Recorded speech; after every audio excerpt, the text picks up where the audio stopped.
અને હવે ખેડાની વાત કરીએ। ખેડામાં સાબરમતીના પાણીએ વધારી છે મુશ્કેલી। પથાપુરા અને રસિકપુરા ગામ પાણીમાં ગરકાવ થયું। ઝી 24 કલાકની ટીમ પથાપુરા ગામે પહોંચી। પથાપુરા ગામમાં સાબરમતીના પાણી ફરી વળ્યા છે। ઘર, ખેતર અને રસ્તાઓ જાણે કે જળમગ્ન થઈ ગયા હોય તેવી સ્થિતિ સામે આવી। તો અને રસિકપુર ગામ કેવી રીતે પાણીમાં ગરકાવ થઈ ગયું છે તેના દ્રશ્યો છે।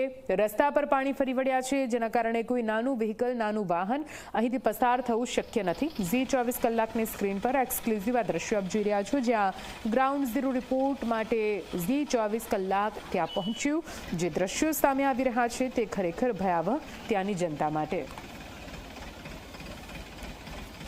ઝી 24 કલાકની ટીમ હાલ અત્યારે ખેડા તાલુકાના પથાપુરા ગામે પહોંચી છે। કે આપ જોઈ શકો છો કે જે ખૂબ જ મોટી માત્રામાં જે રીતે સાબરમતી નદીમાંથી લાખો ક્યુસેક પાણી છોડવામાં આવવાના કારણે હાલ અત્યારે ગામ બેટમાં ફેરવાઈ ગયું છે। આપ જોઈ શકો છો કે મોટી સંખ્યામાં હાલ અત્યારે જે પાણીની આવક છે તે ગામમાં શરૂ થઈ ગઈ છે, જેને લઈ ગામના ઘરોમાં અને જે હજારો હેક્ટર જમીન પર પાણી આ સાબરમતી નદીના ફરી વળ્યા છે। જો વાત કરવામાં આવે તો જે આ ગામની વસ્તી છે લગભગ 1000 થી લઈને 1200 વ્યક્તિઓની આ વસ્તી છે, ત્યારે આ જે પાણી જે ગામમાં જોઈ શકો છો કે જે ધસમસતા સાબરમતીના નીર હાલ અત્યારે ગામ અને ચારે બાજુ જે ખેતરો આવેલા છે, જે ખેતરોમાં જે હજારો હેક્ટરની જે વાવણી કરવામાં આવી હતી, ખાસ કરીને ડાંગર અને શાકભાજીની, તે પણ નુકસાન થવા પામ્યું છે। આપણી સાથે ગામના સરપંચ છે, તેમની સાથે વાત કરીશું।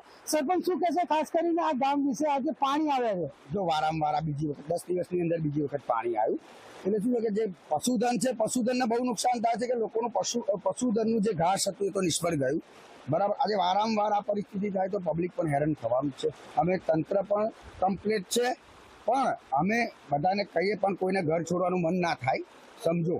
અને આ વારંવાર આ પરિસ્થિતિ થાય છે તો અમે સરકારને રજૂઆત કરીએ છીએ કે અમારી નોંધ લો। તમે 12 મહિનાની અંદર આ પોઝિશન, ચોમાસાની અંદર દરેક વર્ષ આ પોઝિશન થાય છે અમારી વત્તા કે અમારી 10,000 વીઘા ખેતીની નુકસાની, શાકભાજી, ડાંગર, આ બધાને બહુ જ નુકસાન થાય છે। ખેડૂત આર્થિક રીતે એને જમીન વેચવી પડે છે। આની આ જ પોઝિશન અમારી છે, એટલે સરકારને અમે નિવેદન કરીએ છીએ કે તમે અમારી નોંધ લો। આ જે નદી કાંઠાના ગામોની થોડી નોંધ લો। કેટલા વર્ષોથી પાણી આ ગામમાં આવતા હશે? લગભગ દર વર્ષે એક પણ વર્ષ એવું નહીં ગયું કે આજે પાણી ના આવ્યું।